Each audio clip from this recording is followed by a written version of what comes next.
1985 నుంచి ఒక్కటంటే ఒక్క యుద్ధ విమానము కొననటువంటి భారతదేశం. ఆ విషయాన్ని రఫేల్ కొనుగోళ్ల సందర్భంలో సుప్రీంకోర్టుకి ఇచ్చిన అఫిడవిట్‌లో చాలా స్పష్టంగా చెప్పింది రక్షణ రంగం. ఇప్పుడు ఆ రఫేల్ కొన్నాం చాలవు. మనకి కొన్ని పాత విమానాలది ఎక్స్‌పైరీ అయిపోయినాయి. సుఖోయిలు, మిగ్గులు. వాటి ప్లేస్‌లో కొత్తవి కావాలి. మనం సొంత తయారీ మీద కాన్సంట్రేట్ చేస్తున్నాం. విదేశాలేమో రుద్దాలని చూస్తున్నాయి. ఈ దశలో కీలకమైన అడుగులు పడుతోంది. ఐఏఎఫ్ 150 జెట్ ట్రైనర్ల కొనుగోలుకు సిద్ధమవుతుంది. హాక్ ఫైటర్ జెట్ స్థానం భర్తీ కోసం ఆర్ఎఫ్ఐ మరి రఫేల్, తేజస్, ఏఎంసీఏకి పైలట్లు ఎలా తయారవుతారన్నది ఇక్కడ ప్రధానమైనటువంటి ప్రశ్న. భారత వాయుసేన తన Hawk MK-132 advanced jet trainer ఫ్లీట్కి వారసులను వెతకడం ప్రారంభించింది. సుమారు 150 విమానాల కోసం ఈ ఆర్ఎఫ్ఐ అంటే రిక్వెస్ట్ ఫర్ ఇన్ఫర్మేషన్ జారీ చేసింది. ఇవి స్టేజ్ 3 ఎఫ్ ట్రైనర్లు. ఫైటర్ స్క్వాడ్రన్లకు వెళ్లే ముందు రూకీ పైలట్లు చివరి లింక్లో ఉపయోగించే విమానాలు. ఆధునిక యుద్ధంలో అవసరమైన airborne radar, electronic warfare, beyond visual range BVR మిస్సైళ్లతో పరిచయం అక్కడే జరగాలి. తర్వాత రఫేల్, తేజస్, చివరికి advanced medium combat air craft AMCA వైపు పయనించాలి. ఈ ఆర్ఎఫ్ఐ అంటే టెండర్ కాదు, కొనుగోలు హామీ కూడా కాదు.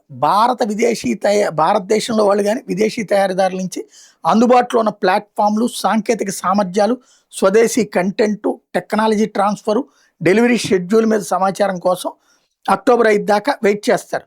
నో కాస్ట్, నో కమిట్మెంట్ ఆధారంగా ప్రస్తుతం ట్రయల్స్ జరుగుతాయి. ఆ తర్వాత బిడ్డింగ్ దశ వస్తుంది. అప్పుడు రిక్వెస్ట్ ఫర్ ప్రపోజల్ RFP వస్తుంది.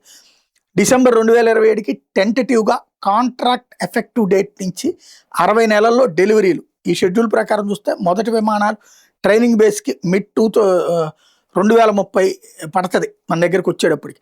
విదేశీ కంపెనీలు కేవలం పనితీరు చూపించడం సరిపోదు, ఉత్పత్తి, టెక్నాలజీ, సప్లై చైన్ ఎంత భారత్కి తేవాలో కూడా చూపాలి. సింగిల్ స్టేజ్ 2 ఎన్వలప్ ప్రక్రియ, టెక్నికల్ క్లియరెన్స్ తర్వాత field trials, lowest technically complaint bidder కూడా కాంట్రాక్ట్ ఉంటుంది. ఐఏఎఫ్ 106 హాక్ MK-132లని రెండో దశలో కాంట్రాక్ట్ చేసింది. 2004లో 66, 24 UK నుంచి, 42 HAL లైసెన్స్. 2010లో మరో 40 HAL నుంచి 2008 ఫిబ్రవరి నుంచి స్టేజ్ 3 ప్రధాన ట్రైనర్గా సేవ. దాదాపు 2 దశాబ్దాల పైలట్ పైప్ లైన్లో కీలకం. ఇప్పుడు అవసరం కేవలం ఫైటర్ జెట్ కాదు, నెట్వర్క్స్, సెన్సార్లు, EW, లాంగ్ రేంజ్ మిస్సైళ్లు, డేటా లింకులకి యుద్ధ వాతావరణం ట్రైనర్లోనే ప్రతిబింబించాలని IF అడుగుతోంది. ప్రపంచ హాక్ ప్రొడక్షన్ లైన్ కూడా ముగిసిపోయింది. UK కూడా హాక్ T1, T2 రీప్లేస్మెంట్కి RFI చేసింది.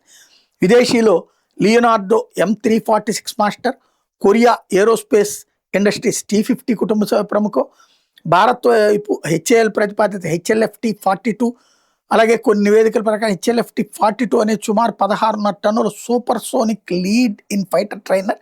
తేజస్ MK-2 AMCAకి ముందు ప్లాన్ చేసుకోవచ్చు. తేజస్ MK-2 AMCAకి ప్రత్యేక ట్రైనర్ వేరియంట్లు కూడా ఉండేటటువంటి అవకాశం ఉందని భావిస్తున్నారు. ఓవరాల్గా ఇక రాబోయేటటువంటి రోజుల్లో కొత్త యుద్ధ విమానాల తయారీ దిశగా అడుగులు పడుతున్నాయి.